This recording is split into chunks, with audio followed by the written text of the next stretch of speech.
So, good evening, everyone. Welcome to the webinar. I see you are still joining.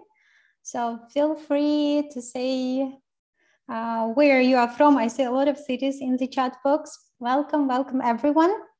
So before I start the webinar, let me switch to Ukrainian and make some announcements. Тож для початку перейду на українську мову, щоб зробити декілька оголошень. По-перше, це дозвольте мені представити себе. Мене звуть Аліна Коршунова, я старша викладачка мережі шкіл англійської мови Green Country.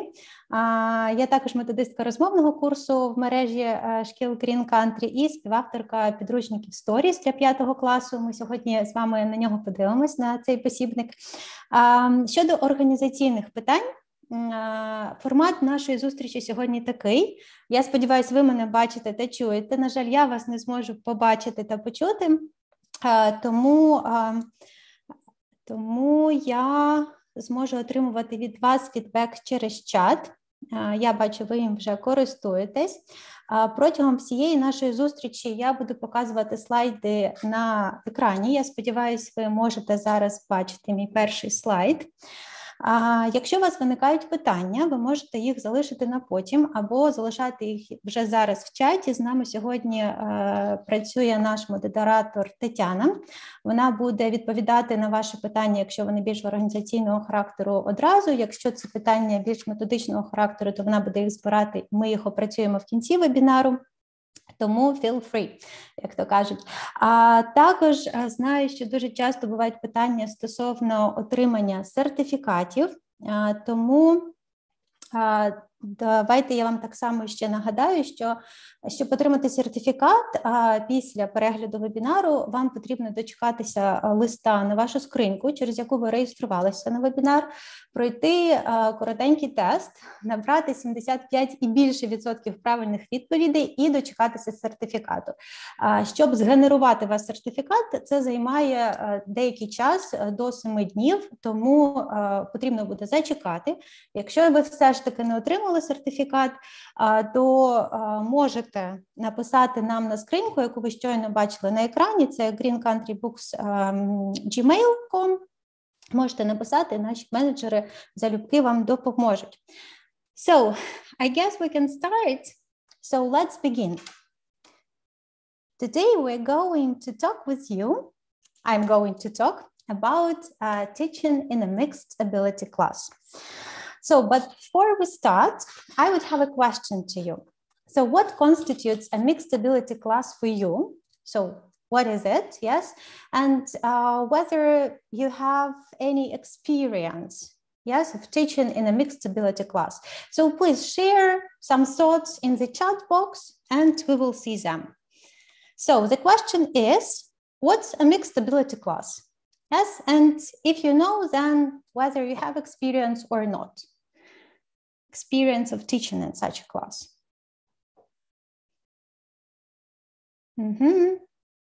So, any ideas to the chat? Any ideas are welcome.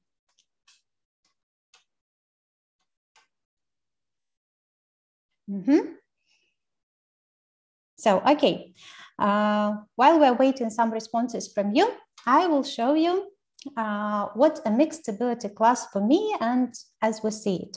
So we basically define a mixed ability class as a class where students differ greatly in ability, I mean here language ability, motivation for learning English, needs, interests, educational background, which is also important, styles of learning, experiences, and pace of learning.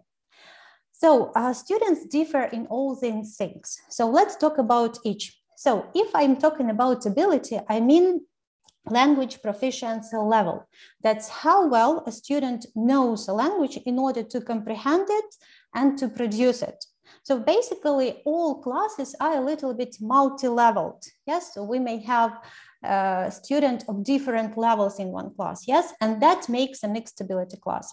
Also, different students may have different motivation. Some of them may be motivated because they need to pass a test or to get a good grade, or some of them are motivated only because they love their subject. Yes, they love English, they enjoy doing homework, and they enjoy doing classwork.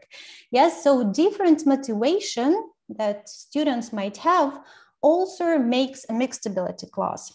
Of course, students have different needs and interests. Some of them might be interested, I don't know, in sports, in reading, in dancing, and again, it makes a mixed ability class, yes?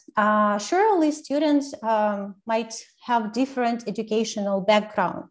So some of them maybe have just started learning English, some of them maybe have been, I don't know, learning English with a tutor for some time, and surely they differ a lot when they come to your class because they have different educational background.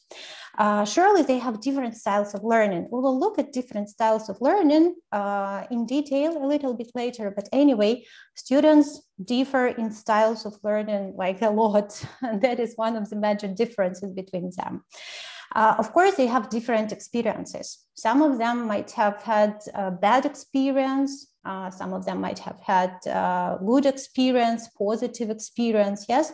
And that what creates different attitude to your classes, yes? It influences the attitude to your classes, and that's why they're different, and that makes mixed ability class. And surely all students have different pace of learning. Yes, some of them are slower, some of them are faster. I believe all teachers have fast finishers in their classes, yes. And the task of a teacher is to plan and conduct classes in such a way that all students can stay on the same page. Yes, we will take a look how it's possible in classes, but anyway, just keep in mind that pace of learning is different for each student. It cannot be the same. So all these things actually constitute a mixed ability class. Today, we mostly will talk about ability, specifically language ability. But anyway, let's look at different learning styles.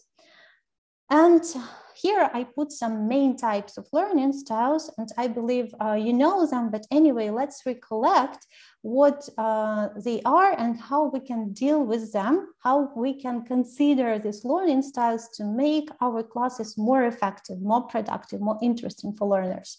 So first of all, we have visual learners. This is a great part of learners because these are learners who enjoy pictures, flashcards, diagrams, charts, like any visuals, yes? They enjoy watching videos more than listening to audios. Actually, they prefer list making or note taking. Probably you have had such a situation in class when you say your students, okay, guys, now we're going to listen to a story, and you notice that some students start writing or drawing or taking notes. So these are probably visual learners. So they are very easy to notice in class because they usually draw or write something, even if you don't instruct them to do so. So how we can consider, yes, their style and what we can do in class in order to make their learning more effective. First of all, it's possible to give some written instructions. Usually we give instructions orally. For example, you usually announce or say, now we are doing exercise 4, so please do it. Yes, we usually do it orally. But sometimes, since we usually have visual learners in class, it's possible to put some key points of your instructions on the board. It will help visual learners a lot. I don't know, put job page, put the number of the task, put maybe the key points of the task, like write, then rewrite, or whatever. Some key points that will help them to understand the task better. Written instructions are good, nothing bad about them. It should not be the full sentence, just key points, maybe numbers, or whatever. Then they would probably enjoy watching a demonstration or a presentation in videos. Yes, again, when you tell something in class, provide some visual support for them. Again, it might be a video, it might be a presentation, whatever that that helps visual learners. Of course, they retain what they read better than what they hear. So if they can't understand the task, okay, let's come back to instructions. Yes, a very simple example from the lesson. If they can't understand the instructions, maybe you like give the instructions in very clear, in very precise way, but they still cannot understand. It means they just need to read those instructions and they will surely understand the instructions from the first time. Just try. This is like a peculiarity that visual learners have. What activities work like better with them? It's board games. For example, when they just not listen to some questions, but when they see questions, when questions like have some pictures, illustrations, of course, any picture games with flashcards, games with pictures, describing photos, whatever, any activities that give them some visual support. Next, we have, of course, auditory learners. And again, these are different learners. They have different needs, they have different styles, but we may consider that. So they prefer learning the subject that is presented through the sound. For example, maybe you have noticed that when you are telling something, some students start nodding or ask immediate or frequent questions. Yes, these are auditory learners who can comprehend, yes, who can understand information very quickly when they hear this information. They do not enjoy reading, but when they read aloud, yes, they understand better. And very often they like repeating things that you tell them because it helps them to memorize information better. So they need to hear something, not just to see. And when they hear it, they are able to comprehend it very fast and give some immediate feedback. For visual learners, it might be difficult, but for auditory learners, they're good at it. Okay, next, how can we consider this learning style in class? First of all, give verbal oral instructions. We usually do that, I believe, and like always our instructions like are given like orally. We can play games that involve repetition. Dictations are very good for auditory learners, and any listening activities are very good for them. And you may even try jigsaw listening, the same as you do with the reading, but try to do with the listening. Yes, when students listen to different parts of the text and then they retell to each other. And story and sentence building games. I believe you know the game when all students sit in a circle and they are trying to make up a story, yes, one by one. One student starts, the next continues, and so on and so forth. So for auditory learners, these types of activities are very beneficial. They can do these activities very fast and very well, and they will probably remember the whole story in the end, yes? So they will probably remember all the sentences that were said before them. And this way you can notice such learners. Great. Okay, and the last type that I put here is kinesthetic learners. Also, we name sometimes them as tactile learners. They prefer physically act out events, yes, and they have a difficult time sitting and they need frequent breaks. So they cannot sit for too long, like 45 minutes for them even are too long, yes, are too much. So they need to stand up and move. And actually we can consider that style. For example, we can play some touching or moving games. For example, touch something with young learners, touch something red, touch something blue, any game that involves moving, touching, like any physical actions. And of course, for these learners, you may try doing some crafts. Yes, when they learn, they like doing, especially with young learners. If you know that you have kinesthetic learners in your class, you may try sometimes doing some crafts, of course, relevant to your topic. So these are main types of learning style. What I want to mention here is that a mixed ability class is actually good for students and for teachers when everything is done in correct way. So for students, like learning yes, in a mixed ability class might be beneficial if the teacher includes collaborative learning in classes. Here, I mean this peer teaching, when students teach another students, when stronger students teach weaker students, and in this way, students may gain self-confidence. And that is actually a great advantage of a mixed ability class. As for teachers, having such a class, you would probably say, no, it's there are only challenges, nothing good. But I found out that actually for teachers, one moment. Actually, for teachers, there might also be some advantages. For example, when teachers come to such classes, where students have different abilities, different learning styles, different backgrounds, whatever, they need to test a wide range of teaching approaches and to see what works best. Yes, so in this way, teachers can get new experience, they can develop, they can try something new, because yes, it's a challenge, but at the same time, when we need to accept this challenge, we need to create something new or find something new or test something, yes? And in this way, we teachers can develop, yes? So mixed teaching in a mixed ability class actually brings some further development for us. Maybe you don't agree, give me your ideas to the chat, whether teaching in a mixed ability class might be beneficial for teachers or not, or maybe you don't agree with me. So surely we need like to include all this, to consider all these differences while planning and conducting lessons. Yeah, it's surely not difficult to consider students' interests and adapt an activity according to their interests. Surely if you know that they don't have any motivation, so you need to create some interesting activities in order to motivate them. Yes, to motivate those students who are not motivated for learning English. But more often, teachers assess their students, evaluate their students according to their language ability. That's about the level of English. Actually, it's not very difficult to do. We usually do it at the very first class when we first meet our students.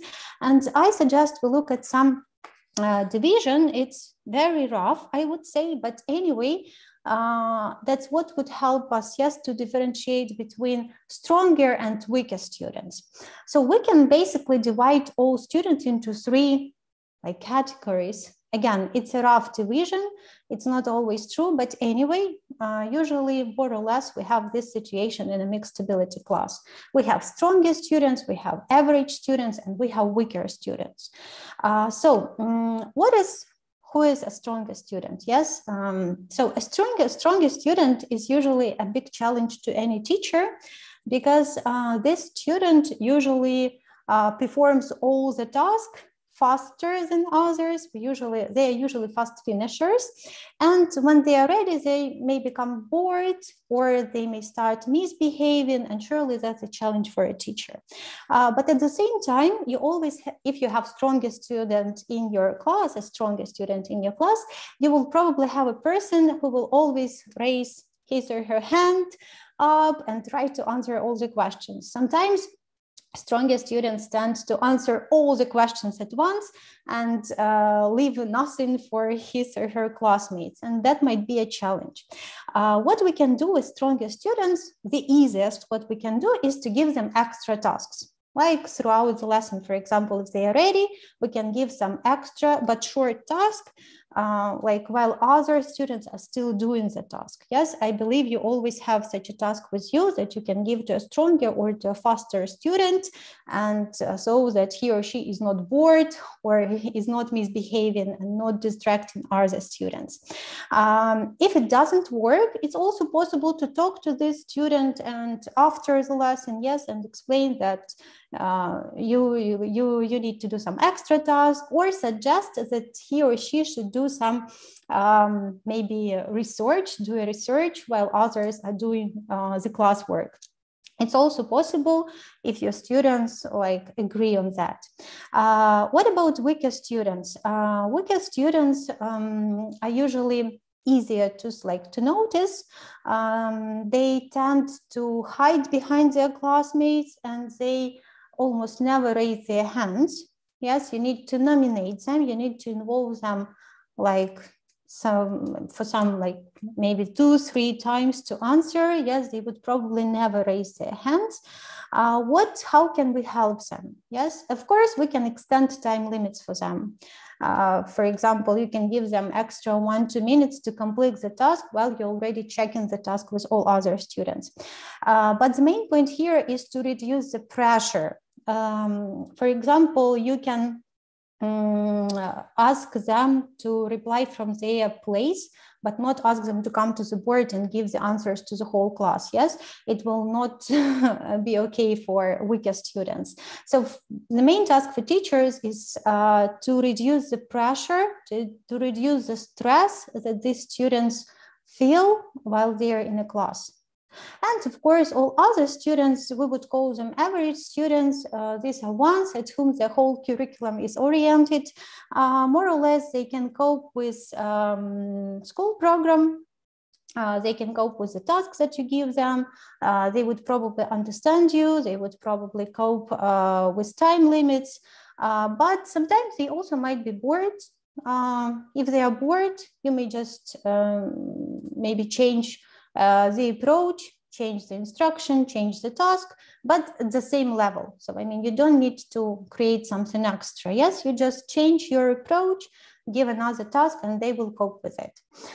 If we talk about language ability of learners, it's very easy for a teacher to define it, yes, to more or less define, to notice stronger students, weaker students. Yes, we usually do that. Some teachers may also have student portfolio, like students' names and some short notes about their level of English and about their needs. But what about other things that we discussed with you at the first slide? Yes, we need to consider their interests, their educational background, their styles of learning, yes, their learning styles. And it might be difficult for us as teachers to notice that at the very beginning of the course. So for these purposes, actually, what teachers can do is a needs analysis. So if you have ever tried this analysis in your class, text us to the chat box and share your experience, and I will tell you about that. So I see some questions. I will answer all of them at the end of the webinar. So what a need analysis is?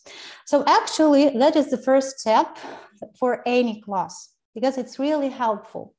It helps us teachers to identify the strengths and weaknesses of students and where they differ, especially where they differ. It enables us to plan appropriate lessons in future so that no student is bored or frustrated. Bored if we talk about stronger students, and frustrated if we talk about weaker students, by the lessons that we give them, so that our lessons are not too easy or are not too challenging. And surely a needs analysis, it's something that can be done through a questionnaire, that is the easiest way, or through a written exercise, or through a class discussion.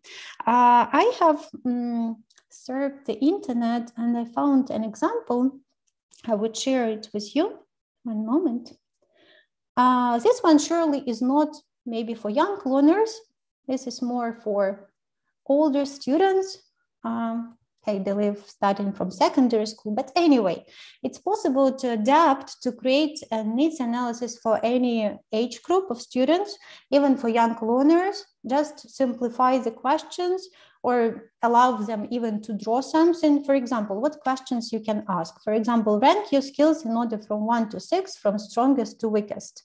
Yeah, so that's to know what they enjoy more. Remember that visuals would probably right here reading, auditory students would probably choose listening here or whatever, yes?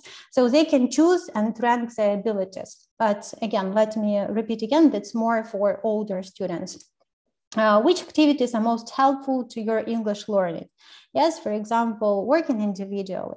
Actually, some learners enjoy individual work a lot. And it may happen that in your class, you mostly have learners who enjoy individual work. So they need first to come out with some ideas individually and then share those ideas in pairs. So if they have such, let's say, need, yes, if they have such learning style that they enjoy individual work more at some stages, why not to give them that chance? Yes, if they learn individually better than in pairs. But you need to know that. You need to know your students, yes, in order to plan appropriate lessons. So try to do this needs analysis at the very, very beginning of your course, when you meet your students for the first time, in a way of a game, in a way of questionnaire or whatever, and then use it in planning like your future lessons. Okay, great. Let's go next. We know what a language analysis is. We know the students might have different abilities, language abilities, different language background. So let's look at some techniques that teachers may use in class in order to provide all students with the same opportunities, learning opportunities, and to adapt to them all. So I put here some tips and some recommendations, so let's check them out. First of all, let's talk about given instructions. It is just an example. I would not say that it works for all students, for all classes, but for some classes, it might have some sense.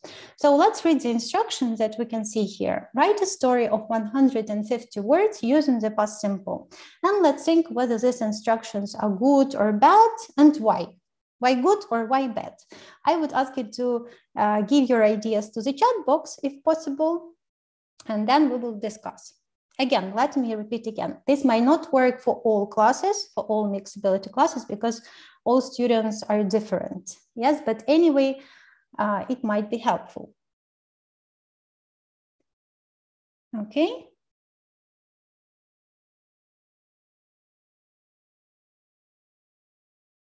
So let's wait for your answers. So read the instruction. It says, write a story of 150 words using the past simple.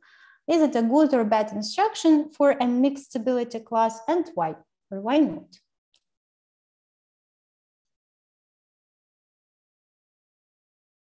Okay, any guesses?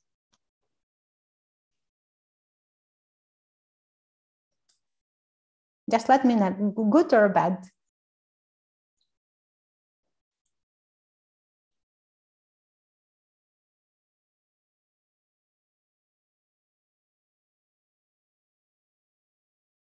Not good, okay. Any like guesses why, or why do you think so?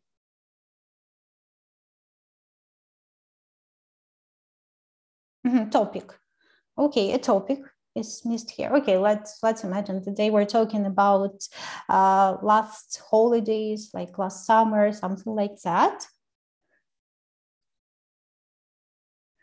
Students might be confused by the term past simple. Surely, weaker students, like when they see some terms, they might be frustrated. More detailed, yeah, bad. So we all agree, but if we look at these instructions in terms of teaching a mixed ability class, I would say that what's wrong here is 150 words, like very, very strict like number of words. Yes, of course, it depends on the time limit that you give them, but anyway, not all students are able to write 150 words. Yes, so if you have a mixed ability class, you have some weaker, stronger students. Yes, it's better to say, guys, you have 10 minutes to write a story about. Yes, so you give them 10 minutes and they try to do as much as they can, as fast as they can. Stronger students would probably write 150 words or even more. Weaker students would have 10 minutes to write as much as they can. It doesn't work with like all instructions, but anyway, there is some sense in that, yes? So try to frame your activities in open-ended ways. students can accomplish as much as they can, as fast as they can. Yeah, I told you that for weaker students, it's possible to set different time limits. Yes, but if you don't have such an opportunity, I can imagine if you have 30 students in your class, you don't have such an opportunity to give 10 minutes for this half of your class and 12 minutes for another half of the class, then give them some time and let them show as much as they can, to write as much as they can, as fast as they can. And then, yes, about these instructions. Yes, will not be able to do it, but at least they will have a try. They will have 10 minutes to think, maybe to take some notes. Yes, we will talk about something different today, but anyway, they will have 10 minutes to do as much as they can, to show as much as they can. Then, of course, we should provide instructions in manageable steps, like not too long instructions, not too difficult instructions. I guess that is a golden rule, yes, of giving instructions. But anyway, when you give these manageable steps for each task, stronger students might feel bored. Yes, and in this way, you can ask stronger students to check back the instructions and explain the task in their own language if necessary. So it's not a good idea to ask a weaker student to repeat your instructions. Yes, it will not work for a weaker student. But if you have a stronger student, so first of all, if you ask him or her to repeat your instructions in his or her own language, first of all, he or she will pay attention to your instructions. Yeah, and will have a chance to train his or her language. Yes, he will give these instructions to the whole class. So involve stronger students in giving instructions as much as you can. Why not? Next, giving feedback. Yes, let's talk about giving feedback and assessment.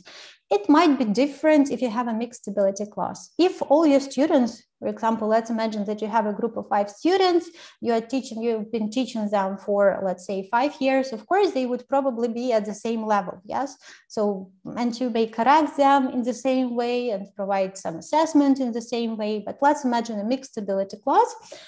So it's better in this way to address a language-related mistakes to the class as a whole, like not to a specific student, especially not to a weaker one, but to the whole class, and let volunteers correct it. Now, we usually provide DEC in this way, delayed correction, when we put some examples of mistakes on the board, and we ask volunteers to correct these mistakes. Yes, we do not nominate students at this stage. We do not nominate especially weaker students. We nominate either stronger students, but better to wait for volunteers to correct the mistakes. Then, of course, it's crucial to be more selective in error correction. If you have weaker students, sometimes it's even possible that you ignore their mistakes, yes, to make them feel more confident. Surely, if you have a stronger student, you would correct other mistakes. You would correct him or her more, or maybe you would upgrade his or her language more, but not weaker students. So it's possible that you ignore their mistakes, but at the same time, if the same mistake is done by a stronger student, of course, you should give him or her a chance to self-correct. Yes, we call it self-correction when we give some hints to our students and we ask them to correct themselves.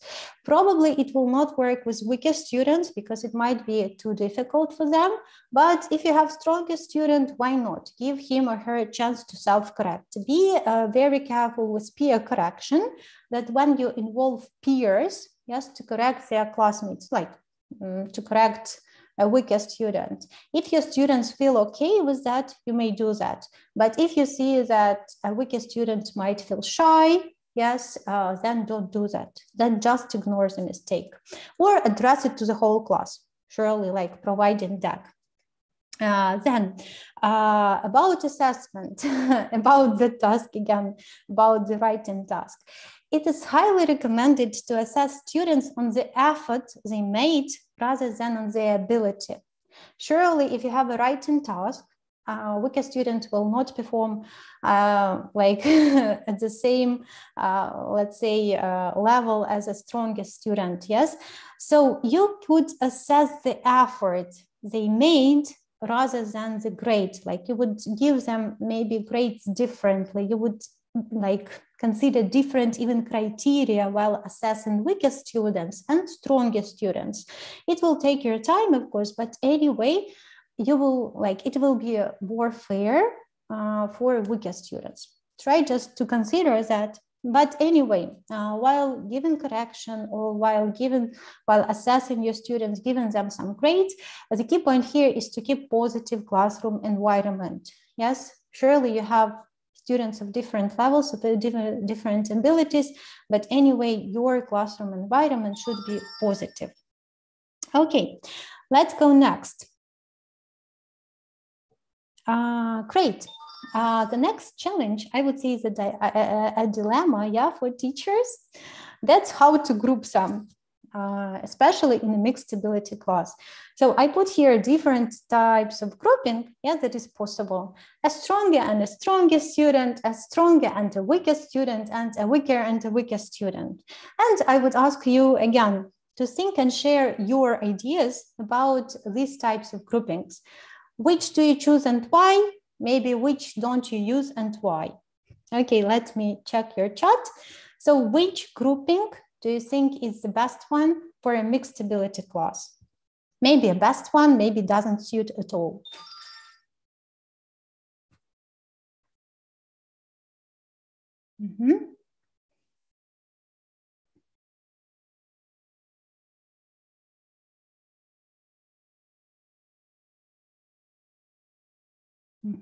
So the question is, which type of this grouping do you think suits a mixed ability class like the most? Number 2. Third is the worst. 2.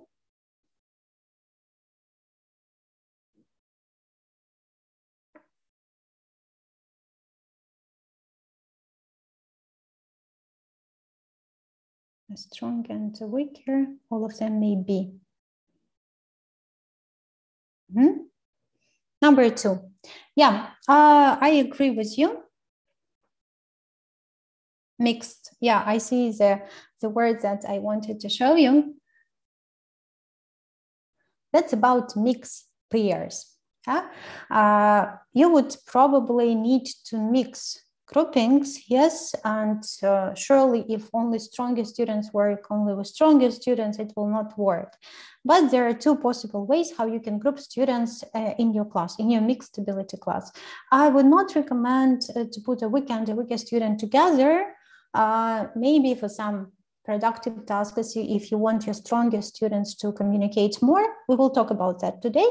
So there is actually one type of tasks, not one type of task, but there are some tasks when a weaker and a weaker student, this grouping might be possible. But anyway, we usually pair up students with similar strengths and of similar level, or we pair up a weaker student with a stronger student, yes?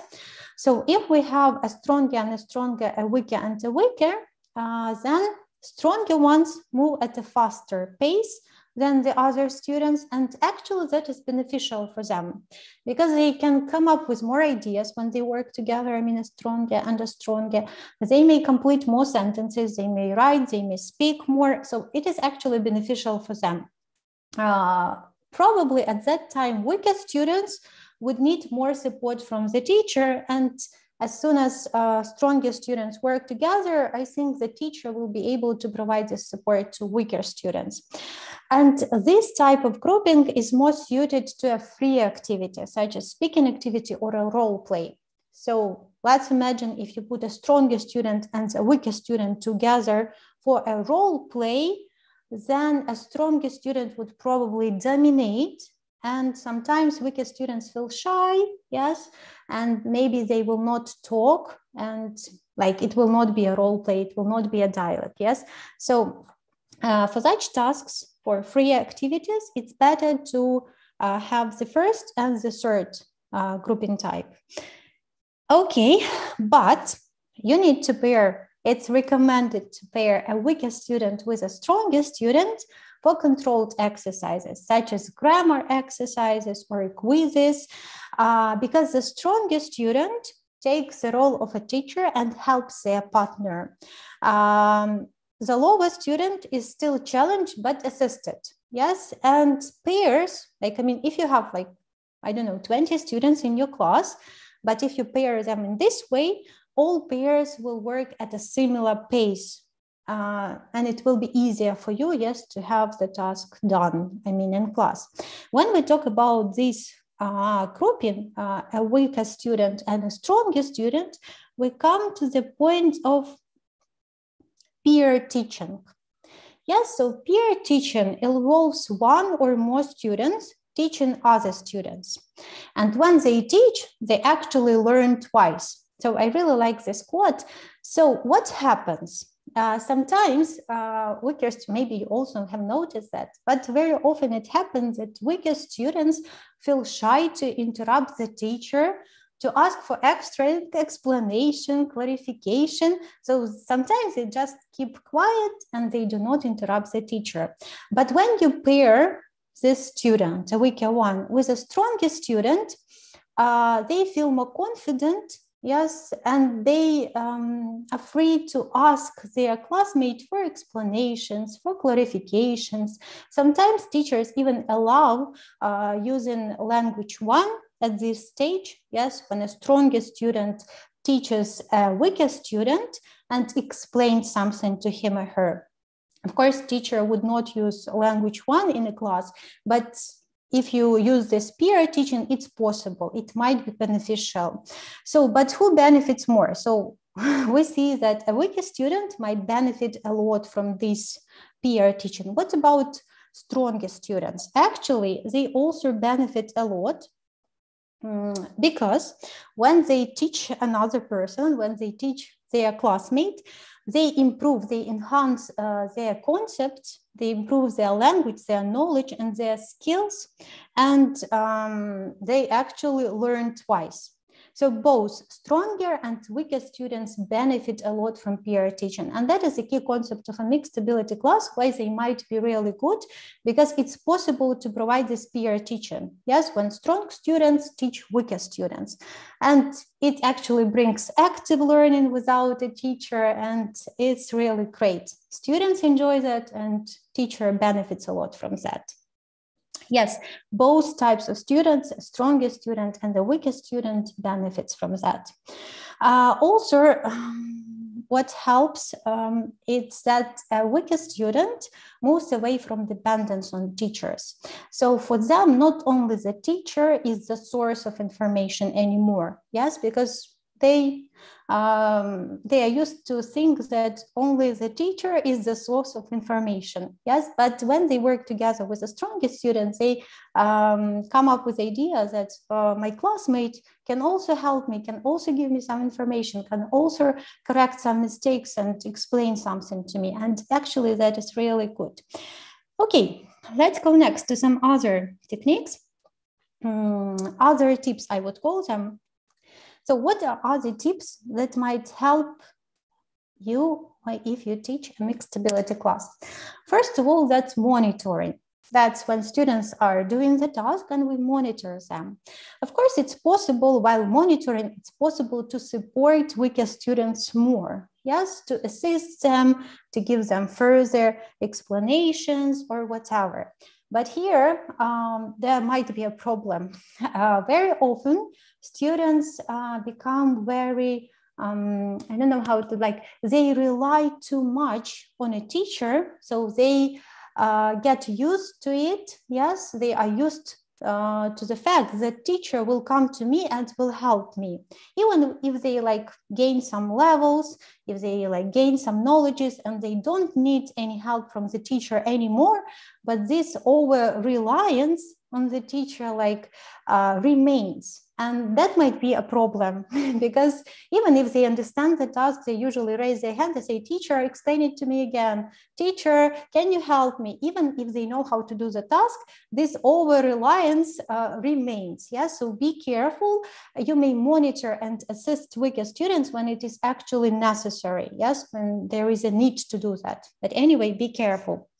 Then, of course, it's possible to give extra work. Why not giving different students a different homework?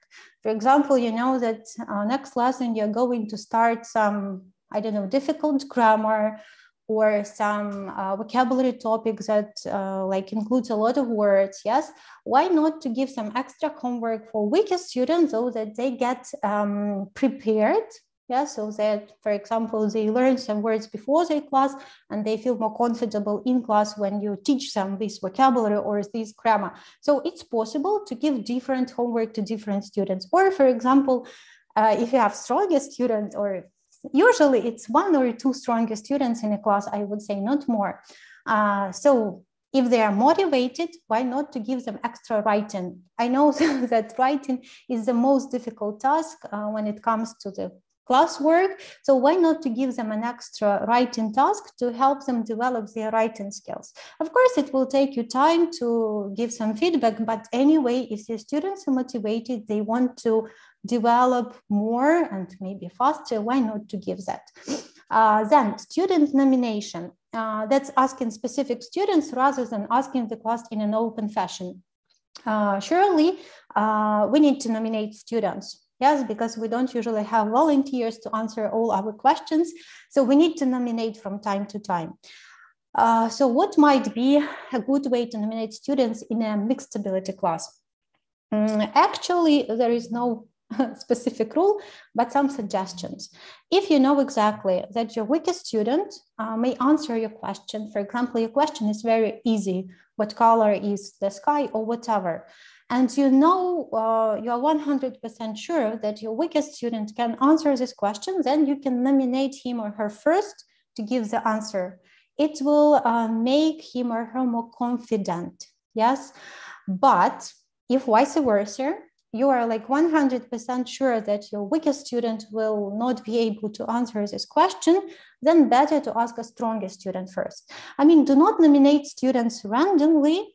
It's highly recommended to consider students' abilities before nominating them in class. Then, self-awareness. If your students feel okay with that, help them to develop this awareness of their own language ability and language needs. So if students know exactly that they need to develop their listening skills because like they cannot catch up with their classmates while you are doing listening tasks, yes?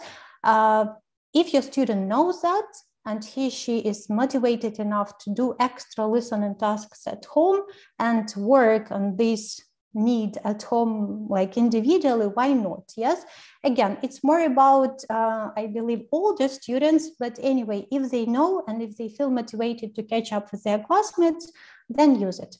But the main point, of course, is creating a positive working environment. That is the key point while working in any class, especially in a mixed ability class. Okay, let me check the chart. And let's go next. These are actually tips that we can use in class. But what is the best is to prepare, yes, to plan your lesson in advance, because sometimes it's not possible to come up with an idea if you haven't adapted some tasks or whatever.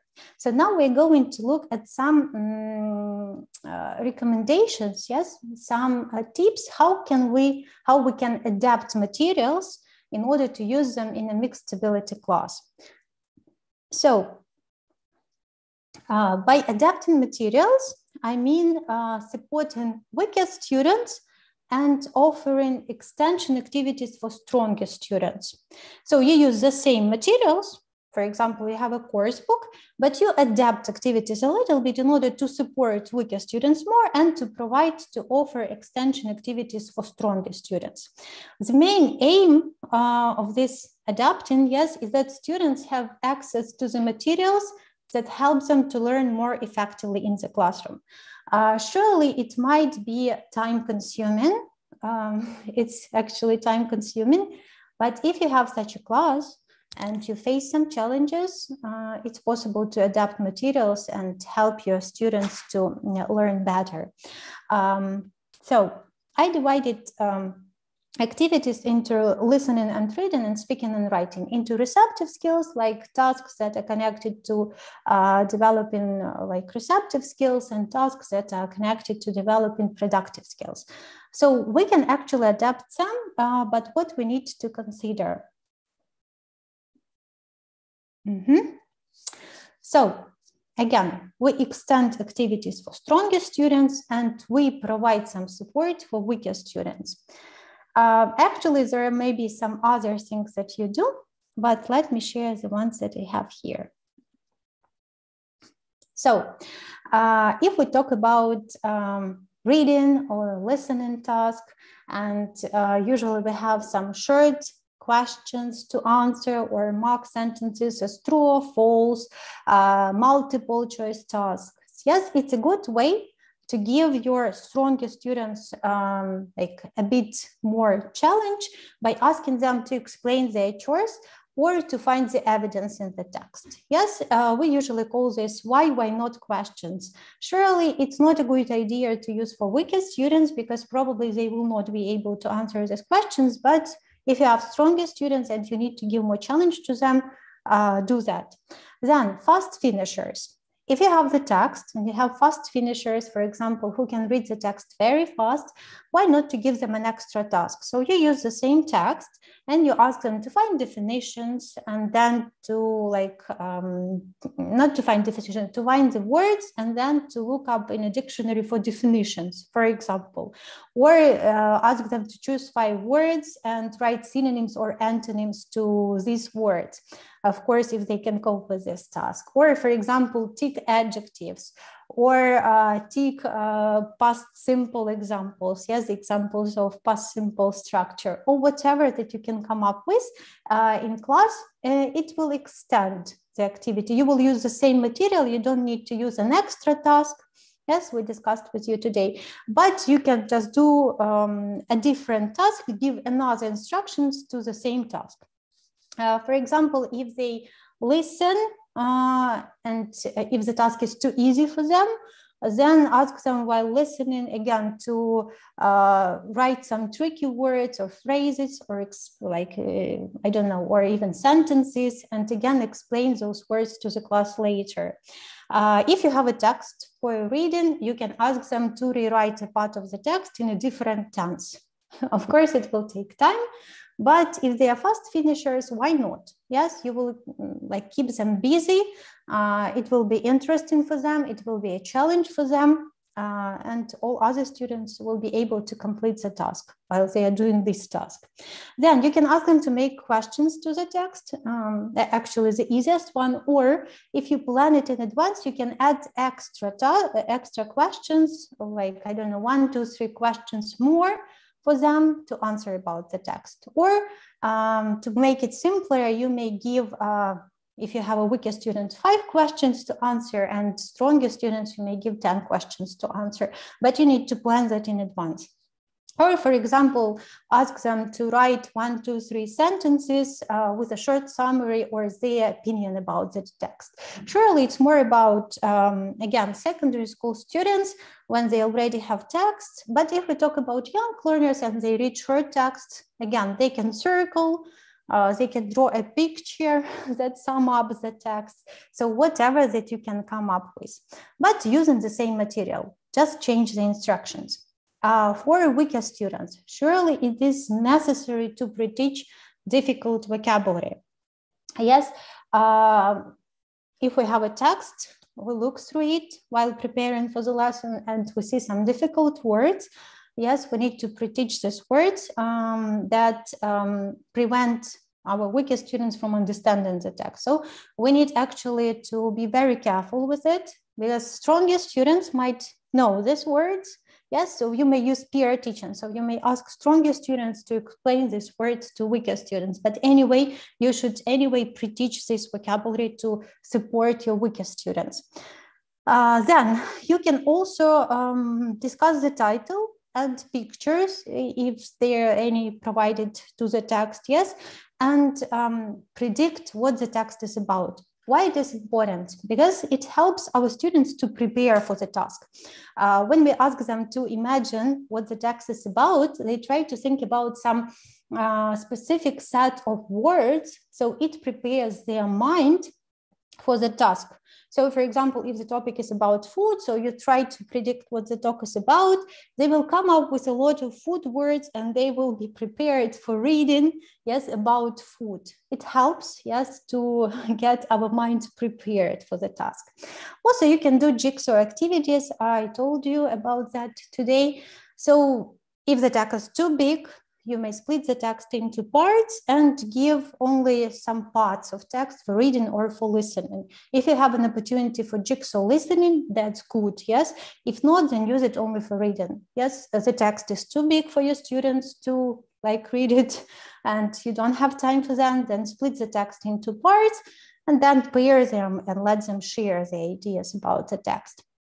Or if you have a weaker student, again, you may support him or her by allowing him or her to read only a part of the text. It's easy to do, and why not? Great, let's go next. And of course, change tasks. What I mean here, for example, very often, if we talk about reading or a listening task, we usually, not usually, but very often we have questions that require open answers. And weaker students, they may feel challenges. Yes, they may face challenges by answering questions with open answers. So in this way, you may give them the answers, but ask them to match the questions with the answers. Or for example, you may give them a multiple choice task. Now it is easier than open answers anyway. But again, you need to prepare that.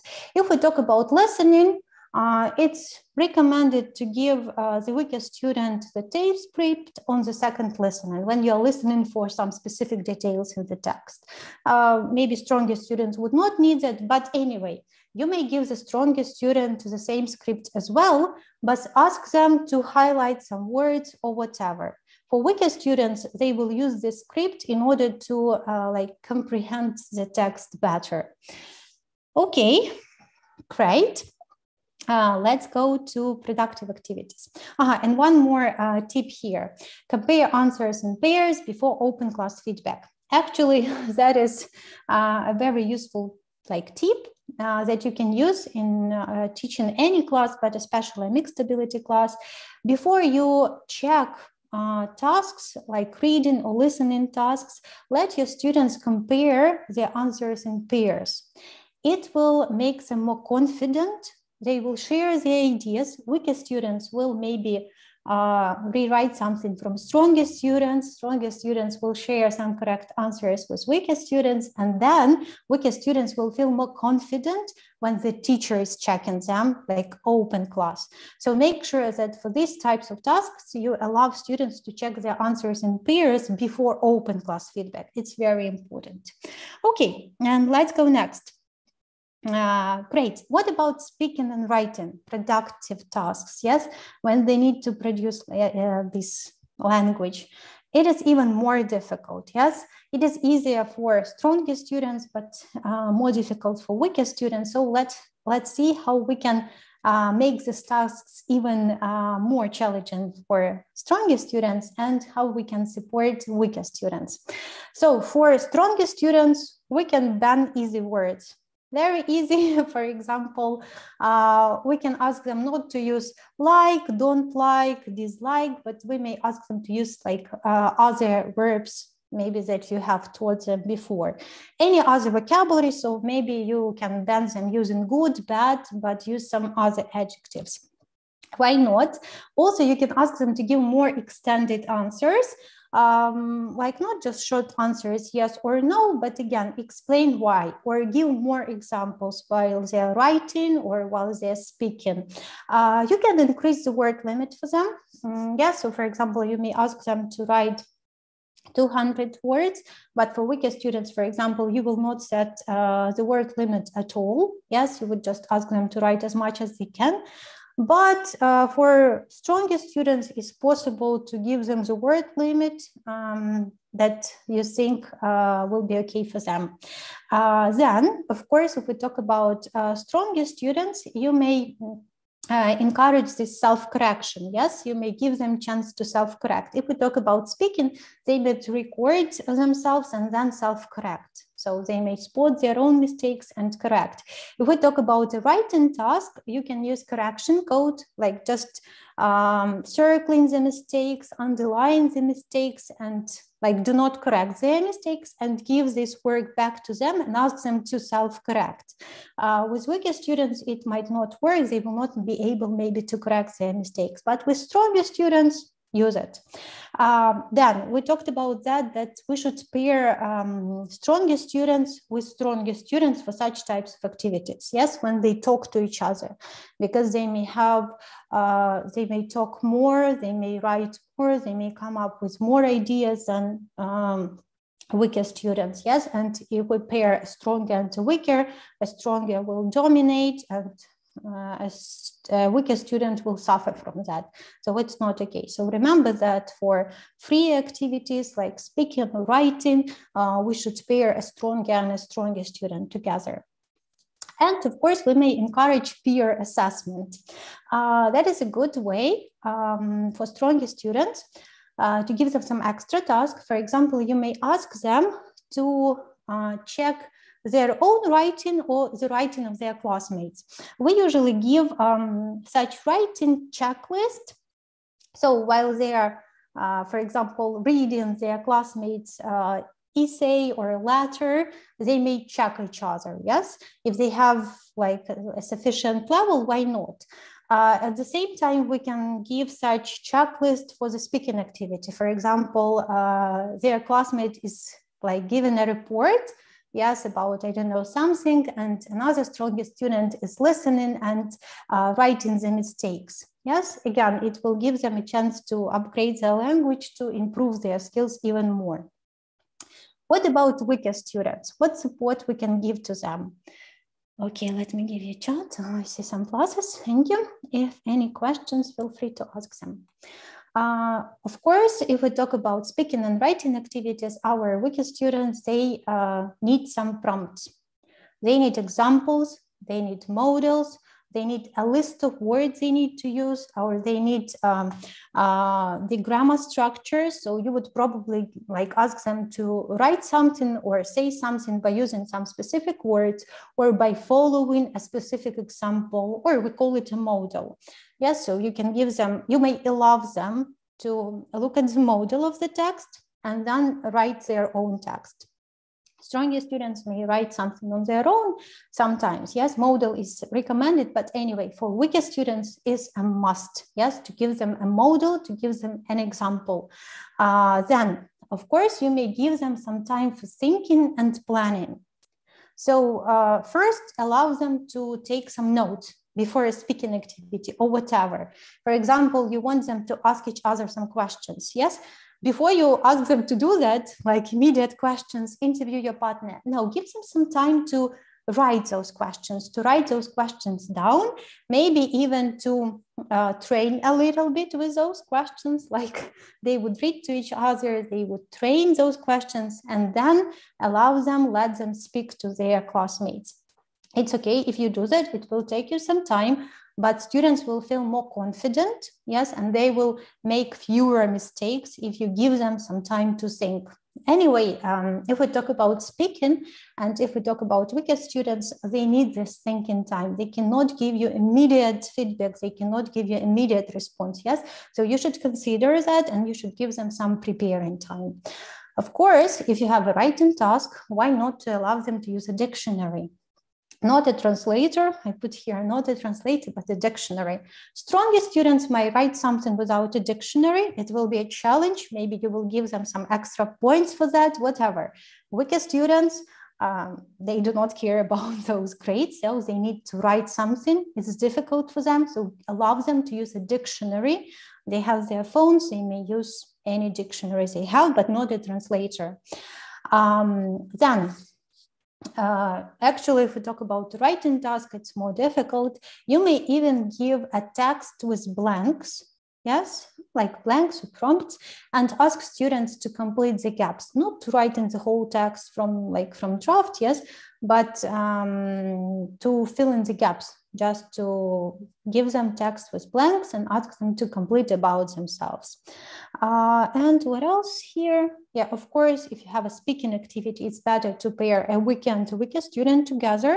No one will dominate, yes, but they will try to do the task together. Yes, they will feel more confident. They will maybe help each other somehow. You will give them both some thinking time, and you will be able to monitor them more and help them more while these productive activities. And of course, it's recommended to grade students on the effort they make, not their ability. Yes, you may ignore some mistakes. If we talk about weaker students, surely you should correct stronger students more. And even not even correct. Sometimes we ask our students to upgrade. If they don't make any mistakes, sometimes it happens, like, stronger students, why not to upgrade their language? Like banning easy words. So you may say, guys, you talk to each other. I didn't spot any mistakes, but let's look at this sentence. Let's upgrade it. Let's use more sophisticated vocabulary or grammar or whatever, or use some linkers or use some other words to express opinion or whatever. We talk about weaker students. It's better sometimes even to ignore the mistakes. Okay, let's go next. Actually, if you have any questions, you may put your questions to the chat because I don't see any questions for a long time. Yes, surely it's time consuming.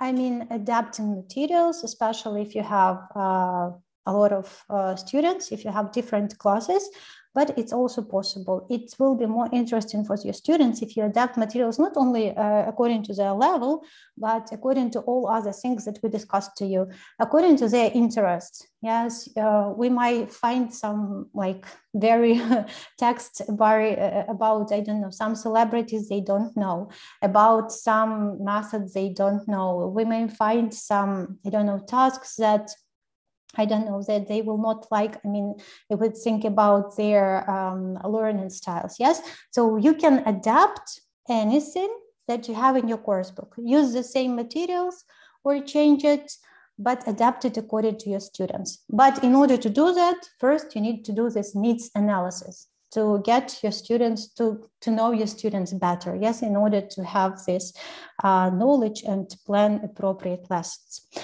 Okay, and actually what we do in Green Country, we actually think about mixed ability classes because we also don't have classes with the same students, like unique or not unique, but identical students. It's not possible. What we try in Green Country, we try to use a flipped classroom approach. I believe that some of you have attended our previous webinars about flipped classroom approach. And you know that that is approach according to which the presentation of the material is done at home individually by students when they do their self-studies. So we give our students not homework, but self-studies they need to do before the lesson, and they come with some knowledge already to the class. And that is actually very good for a mixed ability class. And why? Because when they do their self-studies, they do it at their own pace. So I will show you how it happens.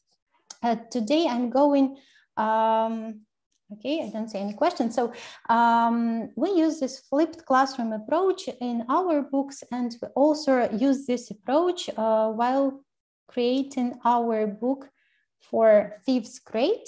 Yes,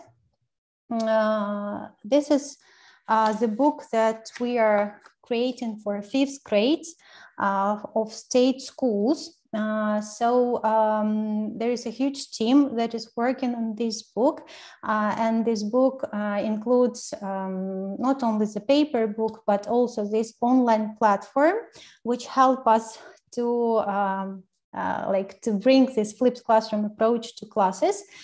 So students get an access to an online platform when they do their self-studies.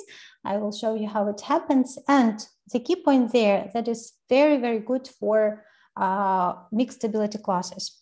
So if you want, you may look at my screen. If not, you may follow this, the link from this QR code. One moment. So what students have? So they have the access to their self-studies. I will show you now. Doesn't allow me to join. So you need to, one moment, I will try to reload it.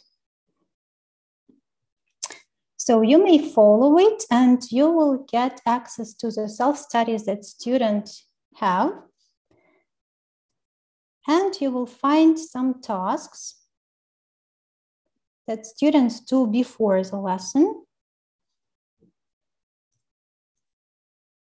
One moment, I will show you.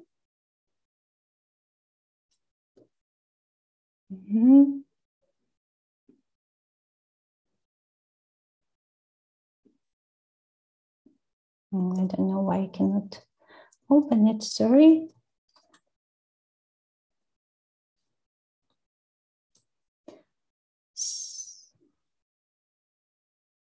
One moment. Okay, I'm not sure I can show it to you, but anyway, the advantage here is that while doing self-studies, students can do it at their own pace.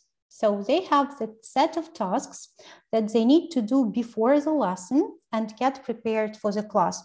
So for example, they have a list of words and they can use as much time as they need to learn them. So they can reread them as many times as they want. They may listen to them because all words are voiced there. Yes, so they may listen to them once, they may listen to them twice, or as many times as they can.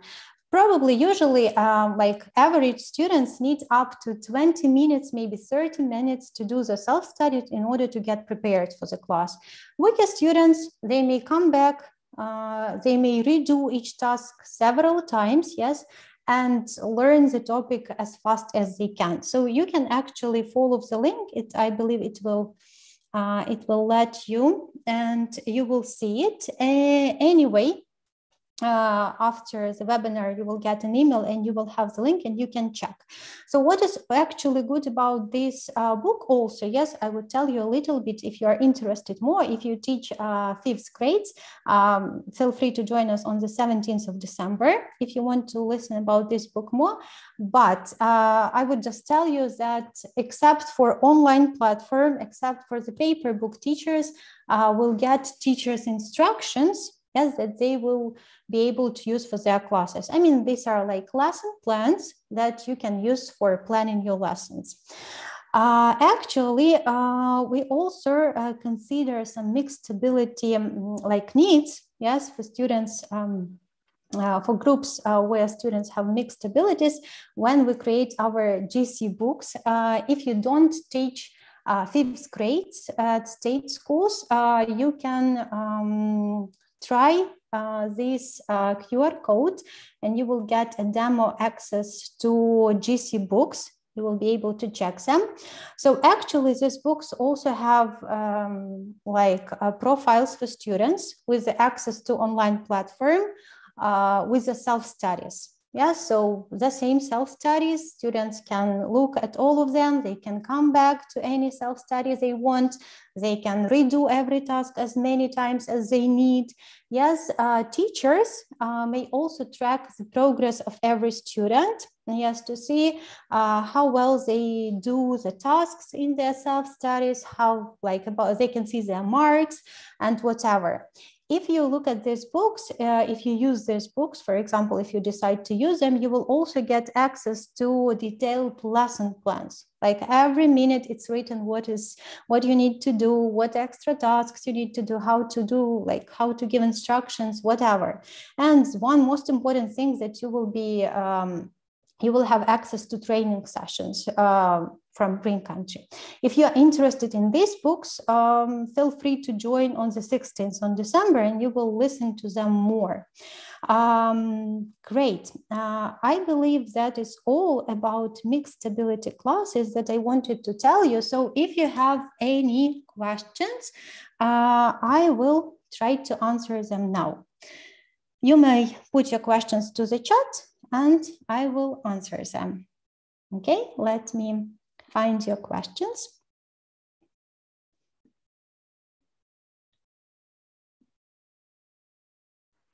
So, what kind of example can you suggest for jigsaw listening? So basically, jigsaw listening is possible if your students have earphones in class. If we're talking about a huge class, yes? So students should have earphones. For example, if they have this online platform, as we do in Green Country, each student can use their own phone. They can go to the task on their phone on their platform. They can listen to the part of the text that teacher says them says to them, yeah?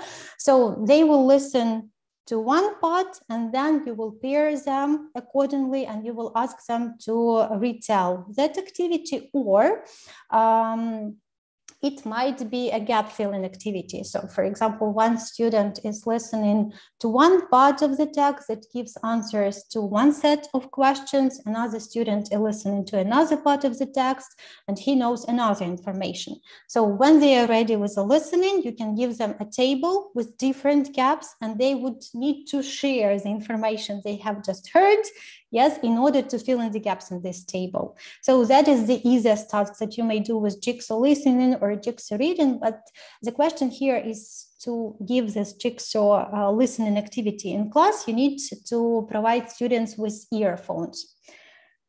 If it's possible, it's perfect. It's a great activity if you have these auditory students. Great.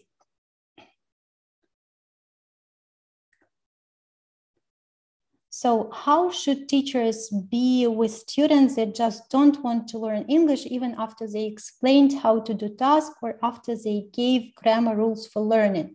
So I believe that is a question about motivation.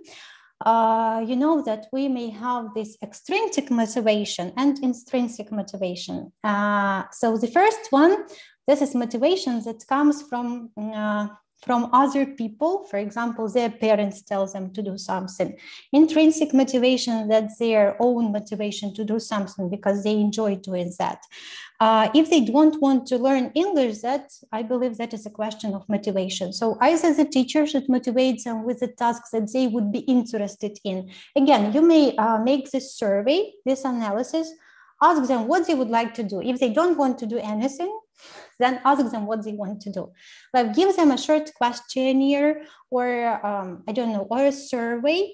Learn about their interests, learn about their maybe preferences, and then create an activity that would interest them. Of course, you will not be able to do it all the time, but at least if you do it once, yes, at least once, I believe they will appreciate that. If you do it for the second time, they will be more motivated.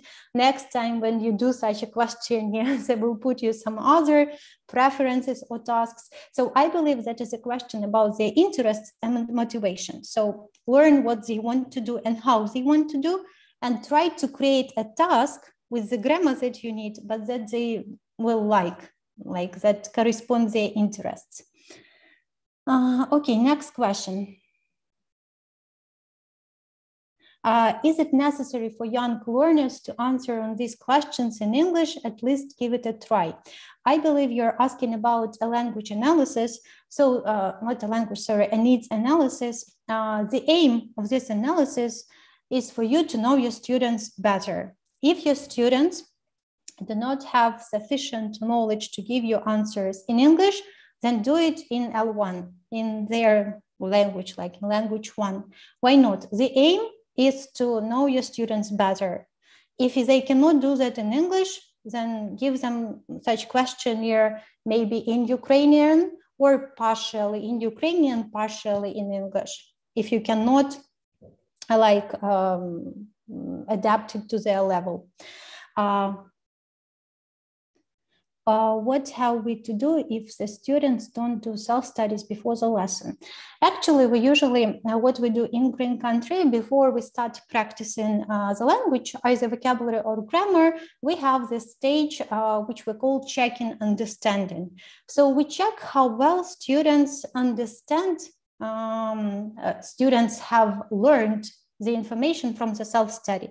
And at that stage, we clearly may see whether students are ready with their self-studies or not. If you see that they are not ready with their self-studies, then we need to somehow present that vocabulary or grammar to them before practicing. So that's how we deal. So we first check understanding of the target language, and then we continue with practicing. If we see that they do not know the grammar or vocabulary, or maybe even sometimes it's possible that they are ready with their self-studies, they have done their self-studies, but the topic might be very difficult and maybe they have not understood everything. So we give them some clarification. So we start a short presentation stage and then go to practicing. Okay. How can we encourage people to study English? Again, I believe that's a question about their interests and about their preferences maybe and about their motivation. So try to do this needs analysis, a short survey, try to do it, yes. Learn about their preferences, about their interests, and then I believe you would be able to adapt the tasks that you have in the course books and give your students interesting tasks, the tasks that will be interesting for them, not for you as for teachers. Great, let's go to the next question.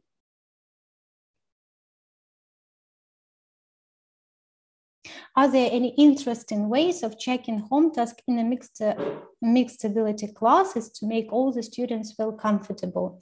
I would say you may use not one type of the task, but different tasks. Yes, for example, give some open questions to stronger students, create some multiple choice tasks for weaker students, and I don't know, create a matching task for average students. I mean, you may use not only one type of task, but different types of tasks. Students will not understand why you are doing that, but it will be fun. I mean, give some students open questions and multiple tasks, and other students will get a gap fill activity. Like, try to create different tasks, yeah, for different students considering their language abilities, and maybe it will work. Okay, great. Let me read another question.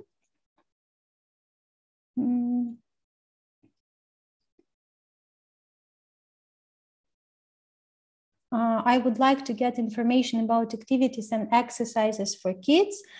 For example, in primary school, I'm interested in clarifying timing tips, classroom management, and creative tasks. Thanks a lot. If you're asking in terms of a mixed ability class about younger students, actually we have mixed ability class if we talk about language ability more when we deal with secondary school students or higher school students, so students who have some educational background already. If you have young learners, say more often they are of the same level. But anyway, you may consider their learning styles.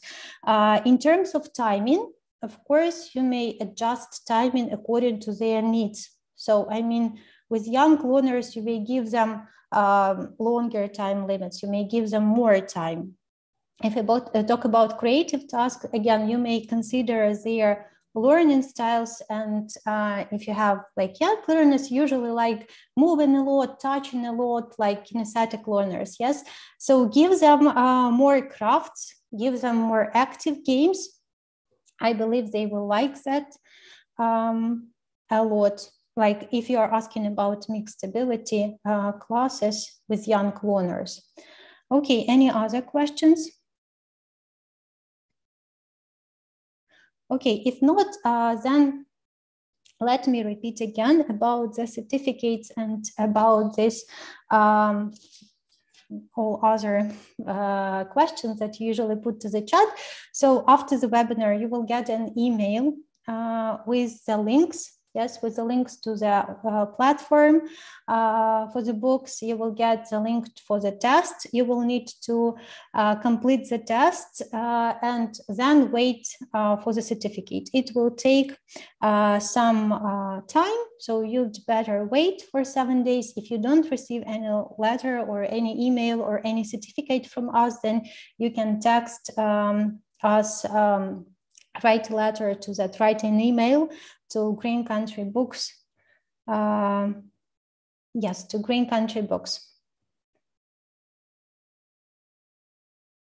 Yes, flipped.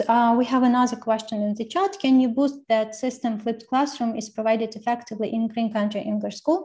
Actually, we started implementing that system 3 years ago, and we have already a lot of experience. And we can say that it really works. It really works with our students, and with the books that we are now creating for the 5th grades. We want to bring this approach to state schools. Actually, there are a lot of gains, a lot of positive things in flipped classroom. Today, I was talking about mixed ability classes, and it's really proved by us that it works great if we have mixed ability classes, mixed ability groups. We don't have big classes, but we have small groups. But anyway, students have different pace of learning. Like even they are on the same level, some students need 30 minutes to do self-studies. Some students may even come to Green Country and do the self-study within 10 minutes. So, and it's really great because they can do that before the class. They can come back to the previous topic and revise something if they really need it. So for us, this approach is really effective, and we've been using it already for 3 years. And we see that it works. It really works. Okay. Thank you so much. I believe if there are no questions, then we can finish the webinar. Thank you a lot for joining. Thank you a lot for joining. Thank you a lot for listening to me. I really believe that you teachers, you have your own experience, and I was trying to share my own experience, some things that I've seen in my life, yes, that I have tried with my students. I believe you even have more ideas. Just be creative, but learn your students first. You should know their interests. You should know their not only levels. Yes, level, their ability is not the most important one. Learn about their preferences. Learn about their learning styles. Learn about their hobbies, their educational background, which is also important. Learn about their experience, and then you will be able to plan more appropriate lessons. And of course, those lessons will be more effective to every student in your class. Thank you so much. If you want to visit a webinar with me, I see another question where we could visit webinars with me as a speaker. I would be presenting our book for 5th grade, Stories, in December. So you will get a link with registration for that event in your email after this webinar. Thank you a lot and goodbye. Have a nice evening and weekends. Goodbye.